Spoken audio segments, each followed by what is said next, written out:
Por que aconteceu o 8 de janeiro? Por que aconteceu essa, enfim, baderna manifestação que era para ser, acho eu, pelo que a gente percebe, da maioria das pessoas estava lá pacífica. Acho que teve infiltrado, acho que teve gente que vandalizou, que é de direita e que tem que pagar na medida daquilo que vandalizou, que entrou num estado de euforia ali, achando que ia resolver alguma coisa. E acho que o governo foi, acho não, certeza, que o governo federal foi absolutamente omisso e contribuiu para que acontecesse o 8 de janeiro. Por quê? Porque foi a melhor coisa para o Lula as pessoas não voltarem às ruas por medo de serem presas como os do 8 de janeiro. Claro. O que deu governabilidade para o Lula... foi o 8 de janeiro. Pensa o seguinte, não acontece o 8 de janeiro no Brasil. Cara, o povo tava na rua até hoje. Ou o Lula não tava mais no Planalto. Ou uma coisa ou outra.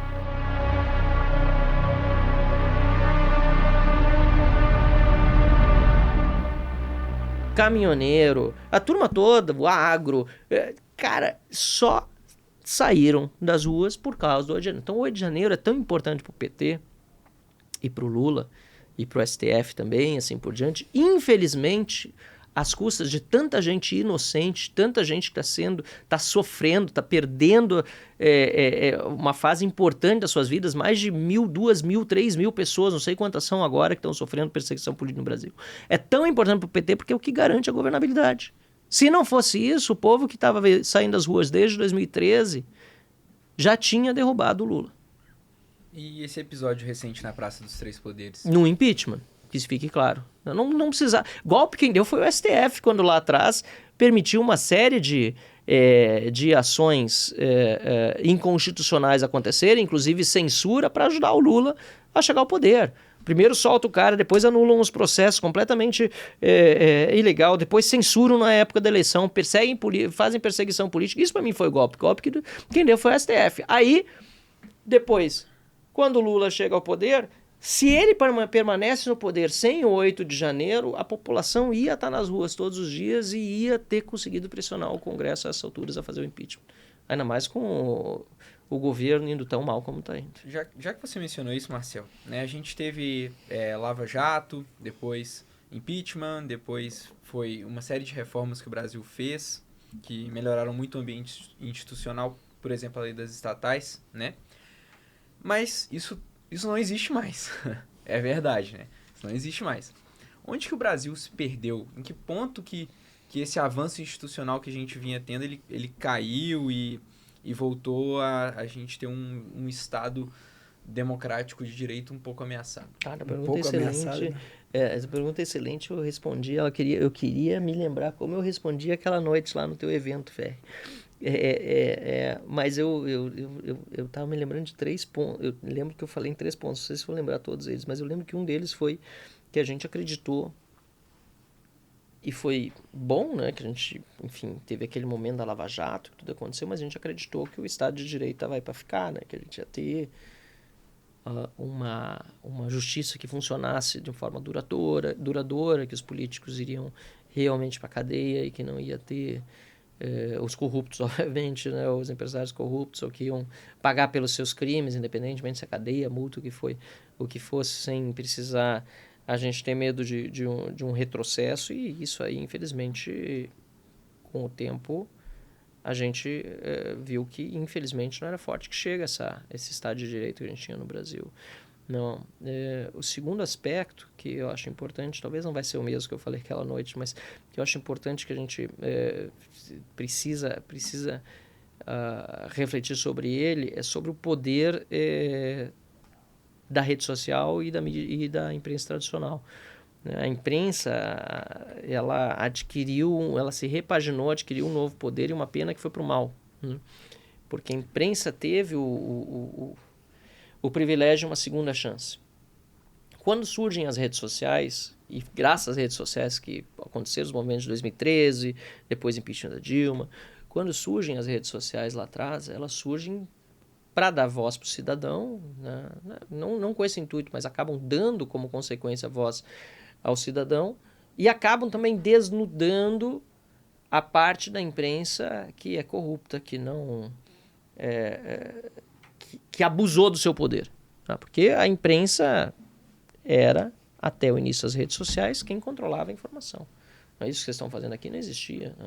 Não tinha perfil na rede social, YouTube, etc., para divulgar as coisas. Tinha no máximo e-mail, isso quando o e-mail surgiu, e tinha as newsletters, né? Então, não tinha. Tinha no máximo um palanque para um político fazer um discurso, você reunir na rua as pessoas e deu acabou. Se você fizer um panfleto para divulgar o que aconteceu, sai, porque se depender da imprensa, só se o jornalista realmente quiser. Então, o que aconteceu foi que muito jornalista que era tido na época, né, como super respeitado, começou-se a perceber que não era tão correto assim na sua abordagem. E em vez da imprensa se repaginar no sentido bom, eu não quero generalizar demais porque tem exceções, mas em vez dessa imprensa ou esses jornalistas se repaginarem no sentido de vamos recuperar a credibilidade e vamos voltar a vender jornalismo sério, busca da verdade, ela começou a se aliar ao lado do poder que estava disposto a comprá-la. Tanto é que está aí, o Bolsonaro, durante o período, reduziu um monte as verbas para a imprensa. Eu até acho que estatal nenhuma, até tem um projeto de lei na Câmara proibindo estatal de dar dinheiro para jornal. E eu acho que todo anúncio público, isso é uma batalha minha desde a época que eu era deputado estadual, todo anúncio público tinha que vir com o valor pago. Não pode. A empresa estatal não pode fazer propaganda. Não pode. Porque é o jeito que usam para justamente comprar apoio da imprensa. Então, eu já sempre fui a favor da transparência nos anúncios que podem ser feitos e contra os anúncios que eu entendo que não poderiam ser feitos. Mas o que aconteceu foi que a gente viu que a imprensa, por causa da perda de credibilidade, por causa da venda cada vez menor de anúncios, porque a concorrência com o digital é enorme, né? O anúncio está todo indo para o Google, está indo para o Meta, e está saindo dos jornais, né? E por causa da perda de credibilidade de tiragens, principalmente nos jornais, assinaturas, etc. Acabou, né? Por conta disso aqui, né? Você tem vocês dois, né? O Café com Ferri, tem pessoas assistindo que vão dedicar agora 1h30, 2 horas da vida delas para assistir uma conversa aqui que, enfim, tempo é a coisa mais valiosa, que ela podia estar investindo numa CNN, numa Globo News, uma coisa assim, não quer. Entendeu? Por quê? Porque a tua audiência não confia na CNN, ou talvez até confie, mas no momento que está assistindo, prefere te assistir do que assistir um outro meio de comunicação. Então, essa concorrência das duas coisas, tanto da perda de anúncios como da perda de credibilidade, acabou levando a que eles definhassem em questão de alcance. Mas, em contrapartida, o que eles fizeram para sobreviver? Dinheiro. Porque eles precisam pagar a estrutura, precisam pagar os prédios, precisam pagar o aluguel, precisam pagar o jornalista caro. Como é que vai fazer para pagar se não tem nem dinheiro de anúncio, nem de audiência? Governo. Então, eu acho que esse período da rede social, que a gente ficou assim, você falou erros, né? A gente botou muita esperança na rede social e realmente era para botar. Mas a gente precisa também reavivar, eu acho que isso, até como jornalista eu falo dessa nossa responsabilidade, o jornalismo tradicional que seja realmente de credibilidade. E aí tem alguns órgãos, né? A Revista Oeste que eu acompanho muito, a Gazeta do Povo, onde eu publico inclusive, a Jovem Pan viveu um momento, aí, uma situação complicada depois, e assim por diante. E vocês? Aí podcasts, outros instrumentos, né, de participação das pessoas para falar sobre notícias estão substituindo e estão permitindo essa comunicação chegar de novo. E por isso que a gente precisa trabalhar nessa credibilidade, porque informação bom, teu negócio você sabe, se não tiver boa informação, você não tem bons resultados. E o pessoal tá ferrado, porque nós estamos crescendo, daqui a 1 ano e meio a gente é o maior do Brasil. Ó. Aqui, a audiência pesada, nós estamos indo. Devagarinho, mas estamos indo. Ótimo. Parabéns, eu tô aí para vai ver, guarde. Nós não ligamos a máquina ainda do tráfego. O que tu acha que é mais